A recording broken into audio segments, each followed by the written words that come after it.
नमस्कार दोस्तों, मैं महेंद्र राठौड़। दोस्तों, आज हम बात करने वाले हैं भारत के एक ऐसे सेक्टर की जो पूरी दुनिया की अर्थव्यवस्था को चलाता है, और वो है ऑयल सेक्टर।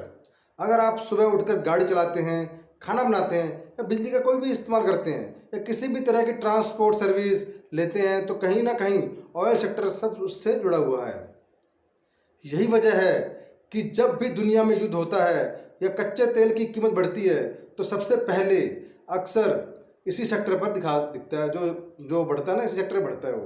भारत दुनिया का तीसरा सबसे बड़ा तेल उपभोक्ता है और देश अपनी ज़रूरत का लगभग 80% कच्चा तेल विदेशों से आयात करता है। इसलिए ऑयल सेक्टर की कंपनियों का शेयर बाजार में बहुत बड़ा महत्व होता है। दोस्तों, अब सवाल उठता है कि इस सेक्टर में कौन कौन सी कंपनियां सबसे मजबूत हैं और लंबे समय में जो निवेशकों को फ़ायदा दे सकती हैं। आज हम ऐसे ही कुछ टॉप ऑयल स्टॉक समझेंगे। चलो, सबसे पहले स्टॉक की बात करते हैं। रिलायंस इंडस्ट्रीज, यह भारत की सबसे बड़ी कंपनियों में से एक है और इसका जामनगर में दुनिया का सबसे बड़ा रिफाइनरी कॉम्प्लेक्स है।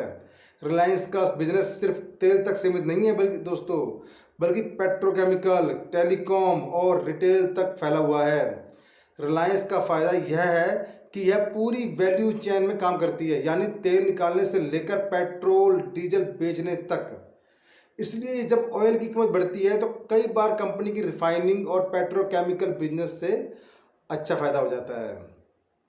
इसी कारण कई बड़े रिलायंस जो निवेशक है, जो लंबे समय से मजबूत स्टॉक मानते हैं इसको, रिलायंस को। और दूसरा बड़ा नाम आता है ONGC, oil and natural gas corporation. यह भारत की सबसे बड़ी तेल और गैस खोजने वाली कंपनी है।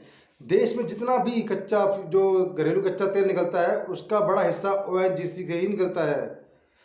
जब अंतर्राष्ट्रीय बाजार में कच्चे तेल की कीमत बढ़ती है तो ओएनजीसी जैसी कंपनियों को सीधा फायदा होता है, क्योंकि उनका उत्पादन ज़्यादा मूल्य पर बिकता है। इसलिए कई निवेशक इसे ऑयल सेक्टर का सबसे महत्वपूर्ण पीएसयू स्टॉक मानते हैं। दोस्तों, चलो नेक्स्ट तीसरी कंपनी की बात करते हैं। इंडियन ऑयल कॉरपोरेशन यानी आईओसी। यह भारत की सबसे बड़ी रिफाइनिंग और मार्केटिंग कंपनी है। पूरे देश में हजारों पेट्रोल पंप आईओसी के ही हैं और ये पेट्रोल, डीजल, एलपीजी और अन्य पेट्रोलियम उत्पादनों की सप्लाई जो करती है। आईओसी का नेटवर्क बहुत बहुत बड़ा है और इसकी यही ताकत है। यह कंपनी पाइपलाइन, एलएनजी और ग्रीन एनर्जी प्रोजेक्ट्स पर भी काम कर रही है, जिससे भविष्य की जो इसका बिजनेस है को काफ़ी ग्रोथ मिल सकती है इससे। अब चौथे कंपनी की बात करते हैं अपने, भारत पेट्रोलियम कॉरपोरेशन लिमिटेड यानी बीपीसीएल। यह भारत की दूसरी सबसे बड़ी सरकारी ऑयल का मार्केटिंग कंपनी है। ये दोस्तों, कंपनी के पास कई बड़े रिफाइनरी प्लांट हैं और इसका मजबूत रिटेल नेटवर्क है। बीपीसीएल की खास बात यह है कि पेट्रोल डीजल के अलावा पेट्रोकेमिकल और गैस सेगमेंट में भी तेजी से विस्तार हो रहा है इसका। पांचवा स्टॉक है हिंदुस्तान पेट्रोलियम कॉरपोरेशन लिमिटेड दोस्तों, यानी एचपीसीएल। यह भी एक बड़ी सरकारी ऑयल मार्केटिंग कंपनी है और देश भर में इसके हजारों पेट्रोल पंप हैं।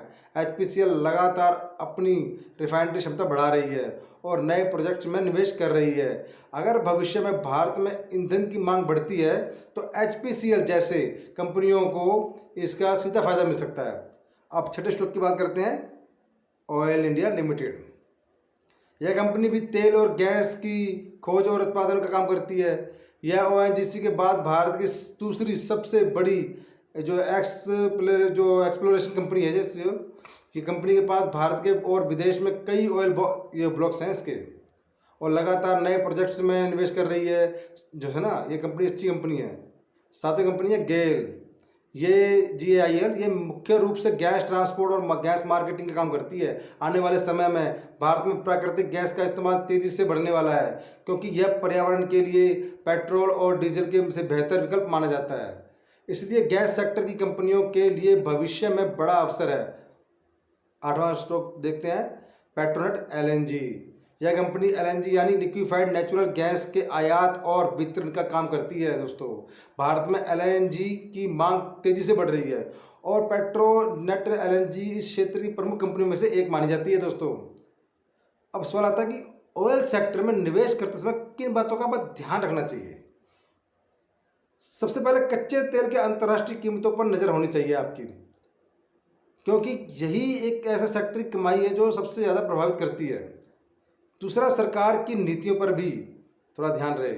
इस सेक्टर के लिए बहुत महत्वपूर्ण होती है सरकार की नीतियाँ क्या करने वाली हैं, क्योंकि कई कंपनियां सरकारी नियंत्रण में ही होती हैं। अगर भविष्य की बात करें तो भारत में ऊर्जा की मांग लगातार बढ़ने वाली है। आने वाले वर्षों में गाड़ियों की संख्या बढ़ेगी, इंडस्ट्री का विस्तार और होगा और ऊर्जा की खपत और ज़्यादा बढ़ेगी। तो इसलिए ऑयल और गैस सेक्टर अभी भी भारत की अर्थव्यवस्था का महत्वपूर्ण हिस्सा बने हुए हैं। लेकिन निवेश करते समय एक बात का ध्यान हमेशा रखें कि यह सेक्टर काफ़ी हद तक अंतर्राष्ट्रीय घटनाओं पर निर्भर करता है, जैसे ही कि दुनिया के युद्ध या भू राजनीतिक तनाव बढ़ जाना, कच्चे तेल की कीमतें तेज़ी से बढ़ जाना, और इसका असर कंपनियों के शेयर पर भी बिल्कुल आराम से दिखाई देता है। इसलिए अगर कोई निवेशक या इस सेक्टर में निवेश करना चाहता है तो उसे कंपनियों के बिजनेस मॉडल, उसकी रिफाइनरी क्षमता, कर्ज और भविष्य की योजनाओं को ध्यान में रख के आपने इन्वेस्टमेंट करना चाहिए। कुल मिलाकर अगर हम पूरे ऑयल सेक्टर को देखें तो यह भारत के सबसे महत्वपूर्ण सेक्टरों में से एक है और इसमें कई मजबूत कंपनियां मौजूद हैं, जैसे रिलायंस, ओएनजीसी, आईओसी, बीपीसीएल, एचपीसीएल, ओआईएल इंडिया, गेल इंडिया और पेट्रोनेट एलएनजी। सही समय पर और सही कंपनी चुनकर निवेश किया जाए तो सेक्टर लंबे समय में अच्छा रिटर्न दे सकता है। दोस्तों, ये जो वीडियो है कोई खास ओनली एजुकेशन पर्पज़ के लिए है, कोई अपना मेरी तरफ से कोई राय नहीं है। आप अपना रिसर्च जरूर करें और वीडियो पसंद आए तो लाइक करें, सब्सक्राइब करें, शेयर करें और ऐसी वीडियो पाने के लिए हमेशा सब्सक्राइब करें।